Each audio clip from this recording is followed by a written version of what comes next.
الحمد للہ وکفیٰ وسلام علی عبادہ الذین اصطفیٰ اما بعد۔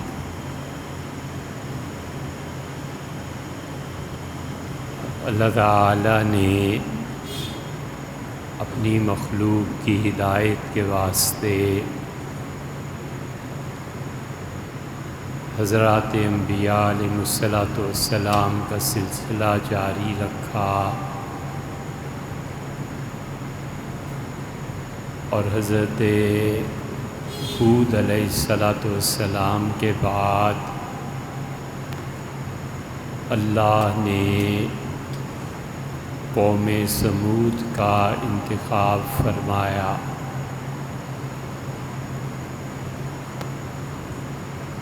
اور قوم سمود جو تھی وہ یمن، سعودیہ اور اس کے گرد و پیش کے علاقوں میں ایک بہت طاقتور حکومت تھی۔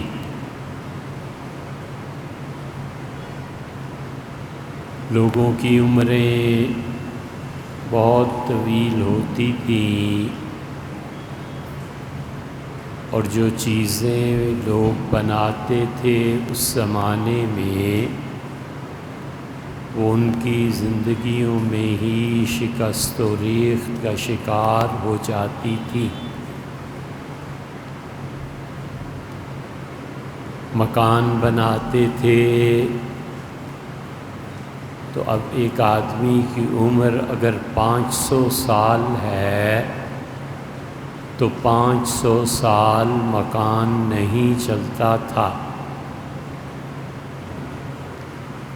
ایک آدمی کی عمر 700 سال ہے تو 700 سال میں وہ جو بھی چیز بناتے تھے آہستہ آہستہ فنا ہو جاتی تھی۔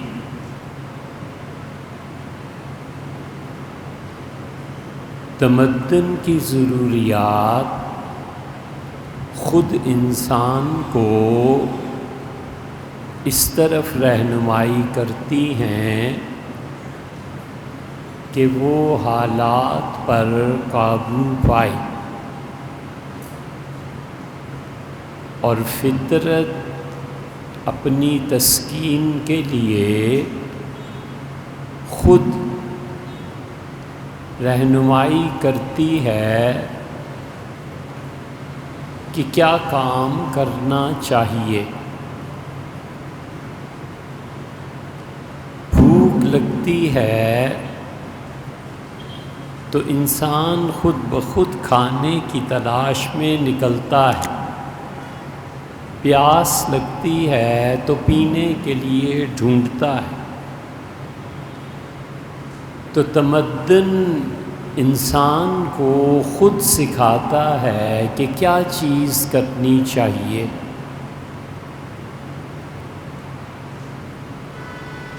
حضرت رسالت مآب صلی اللہ علیہ وسلم کی حیات طیبہ میں 20 ایسی مثالیں ملیں گی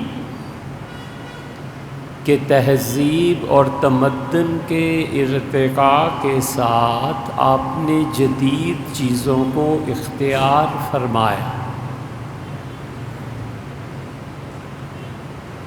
مثلاً عربوں میں یہ جو منبر ہے یہ ہمیشہ ہی ہوتا تھا۔ جمعہ کے دن حضرت رسالت مآب صلی اللہ علیہ وسلم کے آباء و اجداد میں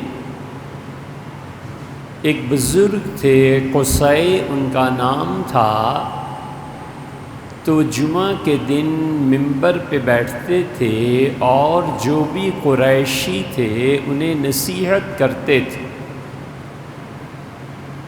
سب جانتے تھے، لیکن انبیاء علیہ الصلوۃ والسلام خطبہ کھڑے ہو کر دیتے تھے۔ اسی لیے اللہ تعالیٰ نے قرآن کریم میں ذکر فرمایا ایک نبی علیہ السلام کا، تو انہوں نے کہا ان کان کبر علیکم مقامی و تذکیری، اگر یہ کھڑے ہونا اور بیان کرنا میری قوم والو تم پر اتنا ہی اگر ناگوار گزرتا ہے، تو پھر انہوں نے بتایا کہ میں کیا سمجھاتا ہوں اور تم کیوں نہیں سمجھتے۔ تو یہ ممبر کھڑے ہونا یہ تھا،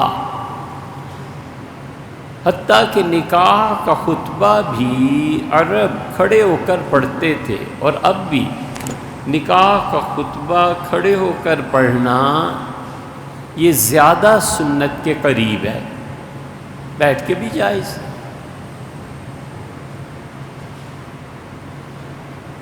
حضرت رسالت مآب صلی اللہ علیہ وسلم ہمیشہ کھڑے ہو کے خطبہ دیتے رہے، اور جب 7 ہجری میں جسم مبارک پر اثر پڑنا شروع ہوا تو یا تو ایک عورت آئی اور اس نے آ کے کہا کہ میرے گھر میں فلاں ترخان کام کر رہا ہے، اگر آپ چاہیں تو میں آپ کو ایک ممبر بنوا دوں، اور یا پھر رسول اللہ صلی اللہ علیہ وسلم نے طلب فرمایا اور کہا میرے لیے ممبر بنا دو،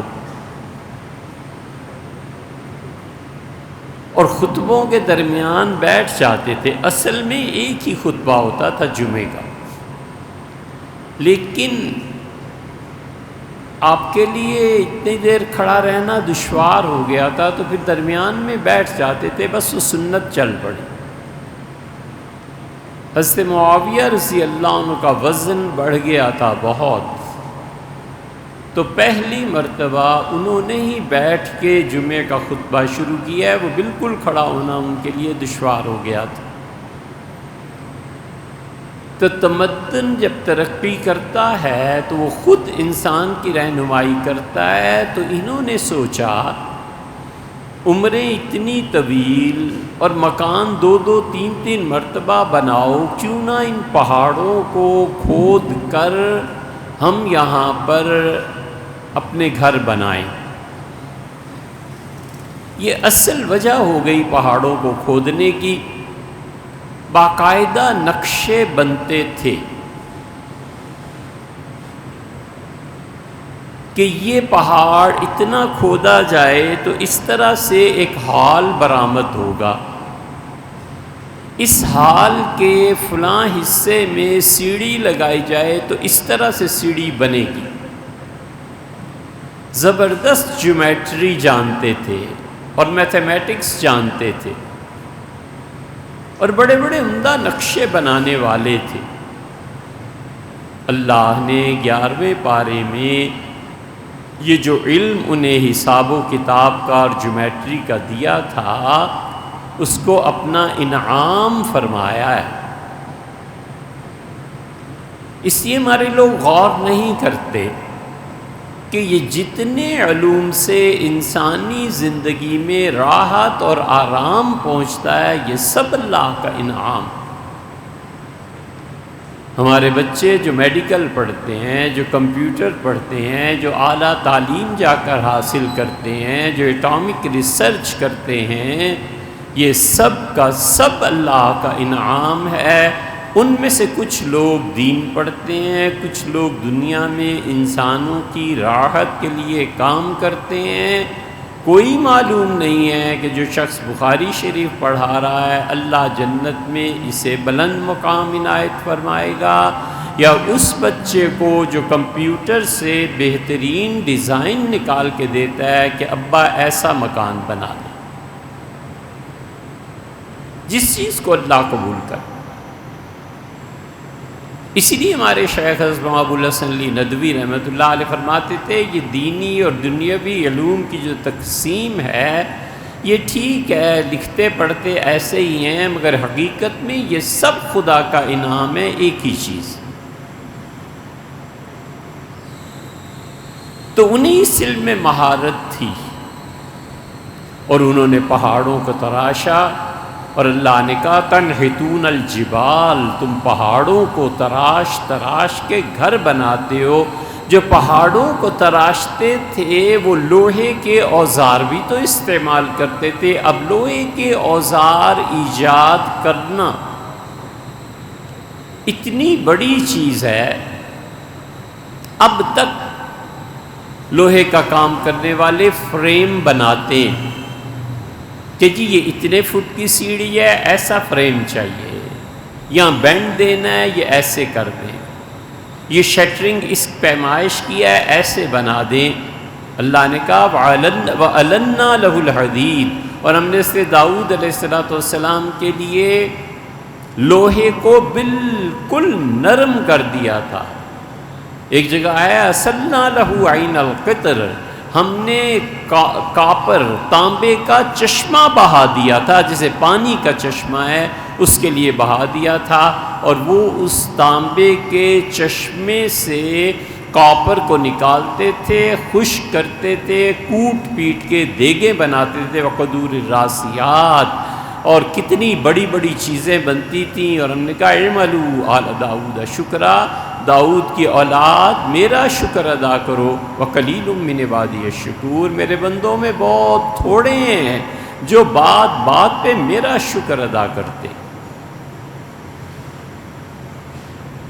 اصل نیکی شکر ہے، بس ہمیشہ یاد رکھنا چاہیے، اصل نیکی شکر ہے جو عذاب سے بچاتی ہے۔ استغفار بھی بچاتا ہے لیکن اس سے بڑھ کے شکر۔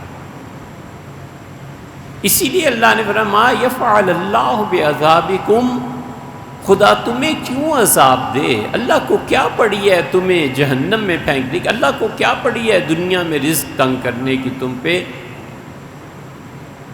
دو کام اگر کرتے رہو، ان شکرتم و آمنتم، ایک تم شکر میرا ادا کرتے رہو اور دوسرے مجھ پہ ایمان لاؤ، بس۔ عقیدے کے بعد بہت بڑی نیکی اللہ کا شکر ادا کرنا ہے، ہر لمحہ ہر آن اللہ کا شکر ادا کرتا ہے۔ تو انہوں نے اپنے گھر بنائے، پہاڑ تراشے، اور قوم سمود بہت بلندی پہ پہنچی، اتنے پہاڑوں میں گھر بنا لیے کہ جو تبوک ہے جس کا نام آپ سنتے ہیں، اور اب سعودی حکومت نے سیاحت کے لیے اسے کھول دیا ہے، یہاں پر انہوں نے محلات بنائے، چنانچہ اب تک ہزاروں سال کے گزر جانے کے باوجود ابھی تک موجود ہے۔ اور انہوں نے کہا من اشد منا قوہ، کون ہے جو دنیا میں اس وقت ہم سے زیادہ قوت رکھتا ہے؟ کبر فرد میں آئے تو خدا کا عذاب آتا ہے، اور کبر شکر کے ساتھ قوموں پہ آئے تو اللہ کی رحمت ہے۔ علامہ اقبال نے اس فلسفے کو خوب سمجھا ہے اور دو شعروں میں اسے بند کر دیا ہے، اور انہوں نے فارسی میں یہ کہا کہ منصور ان الحق کہے تو یہ کفر ہے، گر قومیں بے گوید رواز، اور قوم کہے پوری کہ ہم اس وقت خدا ہیں دنیا کے، بالکل ٹھیک، کیونکہ قوم مجموعی اعتبار سے دنیا میں لوگوں کی راحت کے سامان پیدا کرتی ہے۔ اسی لیے حضور اقدس صلی اللہ علیہ وسلم نے فرمایا کہ بدترین دور ہوگا جب تم اپنے حکمرانوں پہ لعنت کرو گے اور وہ تم پہ لعنت کریں گے۔ حتیٰ کہ ایک روایت میں فرمایا کہ اس زمانے میں قبر میں چلے جانا یہ زیادہ اچھا ہوگا بنسبت زندگی گزارنے کے۔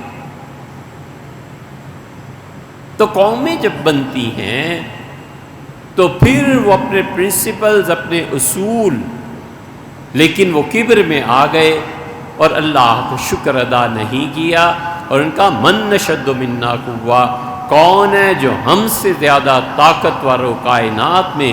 اللہ نے کہا فلم یرو، انہوں نے غور نہیں کیا، ان اللہ الذی خلقہم، جس پروردگار نے انہیں پیدا کیا، یہ علم دیا، یہ سب کچھ کیا، ہوا اشد منہم قوہ، وہ طاقت میں ان سے زیادہ ہے۔ پھر ان میں شرک شروع ہوا۔ سیدنا آدم علیہ السلام جب آئے تھے تو شرک نہیں تھا، اور بڑے اعزاز کے ساتھ مصنف عبدالرزاق وغیرہ میں آتا ہے کہ حضور اقدس صلی اللہ علیہ وسلم آدم علیہ السلام کا انتقال ہوا تو فرشتوں نے انہیں غسل دیا، پھر انہیں کفن پہنایا، پھر انہوں نے ان کو خوشبو لگائی، پھر انہوں نے قبر میں دفن کیا، اور انہوں نے لوگوں سے، فرشتوں نے کہا کہ سنت ابیکم، یہ تمہارے والد کا طریقہ ہے جو اب چلے گا ہمیشہ ہمیشہ کے لیے، تم اپنی میتوں کو ایسے ہی دفن کرو گے۔ نوح علیہ السلام کے زمانے میں جو شرک شروع ہوا تھا اس نے پھر سر اٹھایا، اور حضرت صالح علیہ السلام کے زمانے میں شرک شروع ہوا، اور وہ اپنے مندروں میں یا مندروں کے علاوہ بھی جو عبادت گاہیں تھیں بتوں کو رکھنا شروع کیا اور ان کی عبادت شروع کی۔ اللہ تعالیٰ کی غیرت اس کو برداشت نہیں کرتی۔ اب کبھی سورہ نور کی بالکل ابتدائی آیات پر غور کریں تو اللہ تعالیٰ نے فحاشی کا ذکر کیا ہے، اور اللہ نے فرمایا کہ زانن او مشرک، یہ تو بس وہی آدمی کر سکتا ہے جو بنیادی طور پہ بدکار ہو یا وہ پھر مشرک ہو۔ ایک شخص جو برے کام عورتوں کے ساتھ کرتا ہے معاذ اللہ، اس کو اللہ نے شرک کے ساتھ ملا دیا، کیوں؟ یہ نہیں کہا چور ایسے کام، یہ نہیں کہ ڈاکو، کوئی بھی، اور فرمایا کہ ایسی عورت جو ان دو عیوب میں مبتلا ہو ایسے ہی مردوں کو پسند کرتی ہے، اور مردیں بھی ایسے ہی عورتوں کو پسند کرتے ہیں، اس لیے کہ بدکاری میں وہ جو اپنے شوہر کا حق تھا اسے کسی غیر سے پورا کرتی ہے یا مطالبہ کرتی ہے، اور شرک میں عبادت جو اللہ کا حق تھا بندہ اللہ کا ہو کر وہ حق کسی اور کو دیتا ہے یا اس سے طلب کرتا ہے۔ اسی لیے شرک اس کو بھی نفرت سے نگاہ سے دیکھا ہے، اور حدود میں سب سے بدتر اور شدید چیز کہ پتھر مار مار کے اسے مار دو، یہ اس لیے کہ اس نے مرد و عورت نے وہ حق جو بیوی یا شوہر کا تھا کسی غیر سے طلب کیا، اور یہاں عبادت جو اللہ کا حق بنتا تھا اس سے کسی اور سے کہا کہ تم پورا کرو۔ تو اللہ تعالیٰ نے صالح علیہ السلام کو بھیجا اور منع کیا کہ لوگوں یہ کام چھوڑ۔ انبیاء علیہ السلام دو کاموں کے لیے بنیادی طور پر آتے ہیں، اور پازیٹیولی وہ یہ کرتے ہیں کہ معاشرے میں اللہ کی حاکمیت کے علاوہ کسی کی حاکمیت نہیں چلے گی۔ قانون اللہ کا، زمین اللہ کی، بندے اللہ کے، کسی شخص کا بنایا ہوا کوئی قانون اس زمین میں نہیں چلے گا، حتیٰ کہ محققین حنفیہ اس طرف گئے ہیں کہ شارع اور قانون کا حق صرف اللہ کو ہے۔ حضور اقدس صلی اللہ علیہ وسلم بھی کوئی قانون انسانوں کے لیے نہیں بناتے تھے۔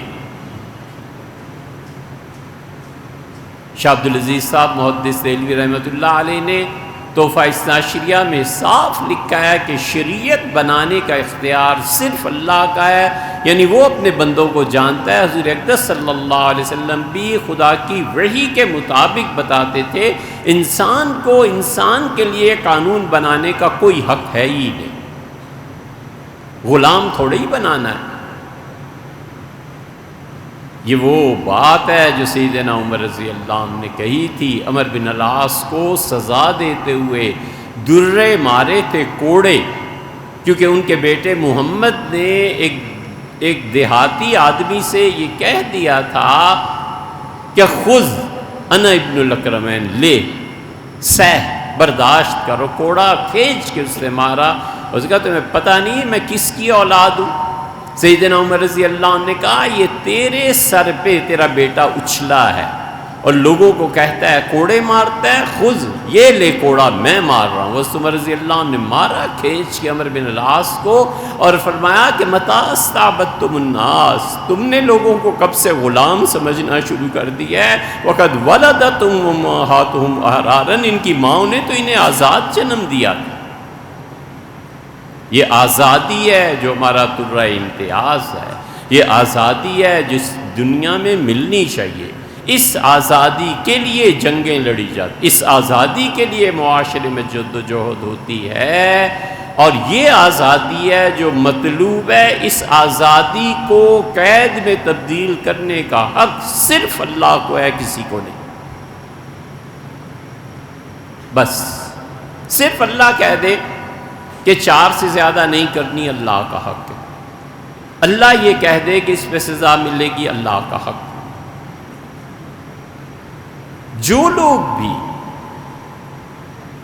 اللہ کا یہ عبادت کا حق غیر کو دیتے ہیں، وہ اتنے ہی بڑے، اس سے بھی بدتر گناہ، وہ جو شوہر اور بیوی کا اللہ نے ذکر کیا سورہ نور کی پہلی آیات میں۔ اللہ نے کہا ہے یہ وہ عورتیں پسند کرتی ہیں جن کا کردار برا ہوتا ہے، یا مردوں کا کردار، اور اسی طرح مشرک اور مشرکہ۔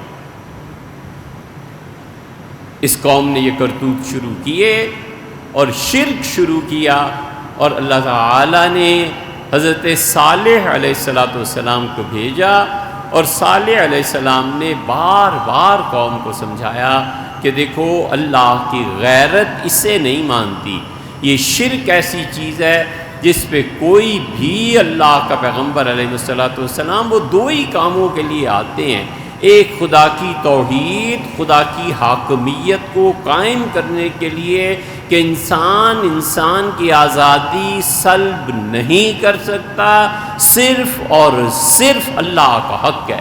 تم پہ کوئی آدمی جبراً حکومت نہیں کر سکتا، شورا کے ذریعے حکومت قائم ہوگی، اور شورا جو چاہے فیصلہ کرے۔ اسی لیے حضور اقدس صلی اللہ علیہ وسلم نے فرمایا 6 آدمی ایسے ہیں جن پہ اللہ نے لعنت کی، اور میں بھی لعنت کرتا ہوں، اور ارشاد فرمایا المتسلط بالجبروت، قوم پہ جو جبر کر کے اپنے قانون منوائیں، خدا کی لعنت ہو اس ٹولے اور گروہ پہ، اور میں بھی لعنت بھیجتا ہوں۔ ہم کیوں کسی کی مانیں بھئی؟ اللہ نے قوانین رکھے ہیں، بس ٹھیک ہے۔ جو نئی چیز ہے اس میں کوئی مجتہد اجتہاد کا اہل اس پہ اجتہاد کرتا ہے، بسم اللہ، اس اجتہاد پہ بحث ہوگی، اس اجتہاد کو کرٹیسائز کیا جائے گا، اچھا برا چھان پھٹک کے جو قانون بن گیا بن گیا۔ سیدنا عمر رضی اللہ عنہ کے اجتہاد پہ صحابہ رضی اللہ عنہ بحث کرتے تھے، ہم کیوں نہیں کر سکتے اگر علم ہے اور مجتہد ہونے کا اہل ہے؟ اور دوسری چیز جس کے لیے انبیاء علیہ السلام بھیجے جاتے تھے کہ معاشرے میں کوئی کبیرہ گناہ اتنا پھیل گیا ہے کہ اس نے پورے معاشرے کو اپنی لپیٹ میں لے لیا ہے، تو چونکہ خلق خدا کا نقصان ہے اس لیے میری مخلوق کو اس گناہ سے بچاؤ۔ مثلا ماپ تول میں کمی آ گئی، مثلا ڈاکو پیدا ہو گئے، مثلا راستے محفوظ نہیں رہے، تو نبی علیہ السلام کو بھیجا گیا کہ راستوں کی حفاظت کا بندوبست کیجیے، ڈاکوؤں کی سرکوبی کیجیے۔ اسی لیے اللہ کہتا ہے وَمَن لَّمْ يَحْكُم بِمَا أَنزَلَ اللَّهُ، اور ہم نے یہودیوں سے کہہ دیا تھا کہ یاد رکھو زمین پہ جو شخص میرے قانون کو نہیں مانے گا فَأُولَٰئِكَ هُمُ الظَّالِمُونَ، وہ ظالم ہوگا، مرنے کے بعد وہ سزا ملے گی جو ظالموں کو۔ عیسائیوں کا معاملہ آیا تو اللہ نے صاف کھلی بات کر دی، اس نے کہا جو میرے بندوں پہ وہ قانون نافذ کرے جو میں نے نہیں نازل کیا فَأُولَٰئِکَ هُمُ الْکَافِرُونَ، یہ کافر ہو جائے گا۔ اور ہماری باری آئی تو اللہ نے کہا اولئک هم الفاسقون، پرلے درجے کا گناہ گار آدمی ہے جو اس امت پہ کوئی ایسا قانون لا کر نافذ کر دے جو قانون اللہ نے نہیں کہا۔ آپ کے سارے آئلی قوانین اور آپ کے آئین میں متعدد شکیں اور نکاح فام میں کہ دوسرے نکاح کے لیے پہلی بیوی سے اجازت ضروری ہے وغیرہ وغیرہ، یہ سب وہ چیزیں ہیں جو خدا کی نظر میں سخت گناہ گار ہیں اور اللہ نے ان پابندیوں کو لوگوں پر نہیں لگایا۔ شاہ ولی اللہ رحمۃ اللہ علیہ کی حجت اللہ پڑھنی چاہیے۔ شاہ صاحب نے لکھا ہے کہ نبی جب آتا ہے علیہ السلام تو اپنے سے پہلے سوسائٹی کو 100% چینج نہیں کرتا، وہ کہتا ہے بس انسان جس طرح چل رہے ہیں چلنے دو، کیا ضرورت ہے ہر محکمے میں دخل دینے کی، سوائے ان جگہوں کے جہاں پر نبی یہ سمجھتا ہے اور اللہ نے وحی کی ہے کہ اس کو تبدیل کر دیجئے، بس ٹھیک ہے وہ تبدیلی ہو جاتی ہے، باقی سوسائٹیز ایسے ہی چلتی ہیں۔ نکاح کے لیے اللہ نے اجازت نہیں دی تھی کہ کوئی اپنے کزن سے نکاح کر لے، پھپھو کے بیٹے سے، چچا وغیرہ وغیرہ۔ حضور اقدس صلی اللہ علیہ وسلم کی شریعت آئی، اللہ نے کہا وہ پابندی ختم ہو گئی، اب تم کر سکتے۔ اس طرح نبوت چلتی، پورا سٹرکچر تبدیل نہیں ہوتا۔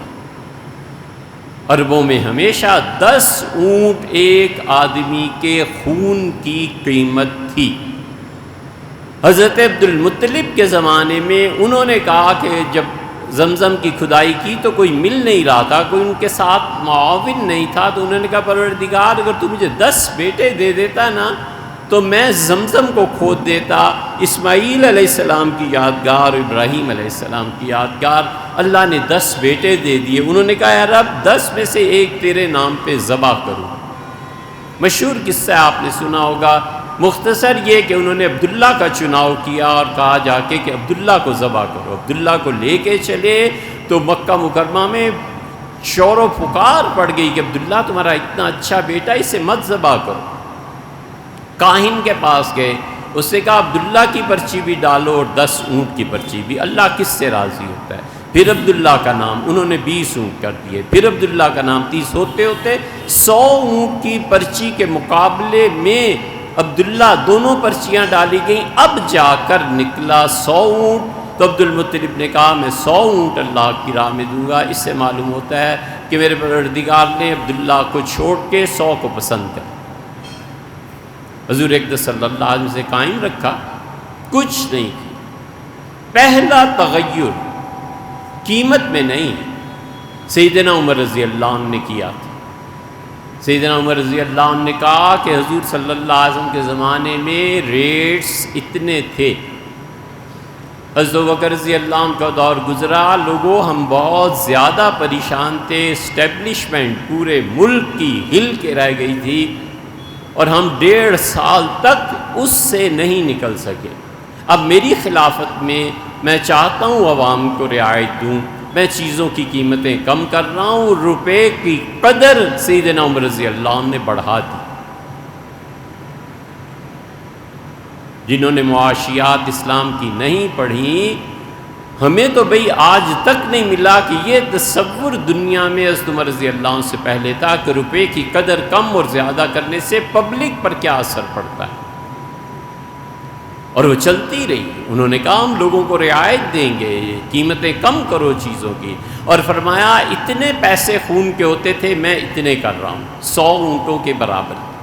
اور سیدنا علی رضی اللہ عنہ آئے ہیں، انہوں نے کہا اب حکومت اور مضبوط ہو گئی ہے، میں لوگوں ان ریٹس کو پھیر کے رسول اللہ صلی اللہ علیہ وسلم کے دور تک لے جا رہا ہوں، ان کے زمانے میں جتنی سستی چیزیں تھیں میں نے ویسے کر دی ہیں، اور کہا بیت اللہ سے پیسے کو خزانے سے پیسے کو نکالو اور تجارت میں لگاؤ، اور 2 نفل پڑے جہاں خزانہ رہتا تھا قوم کا، اور کہا اے زمین گواہ رہنا تجھ پہ آج تک میرے علاوہ کسی نے اللہ کو سجدہ نہیں کیا۔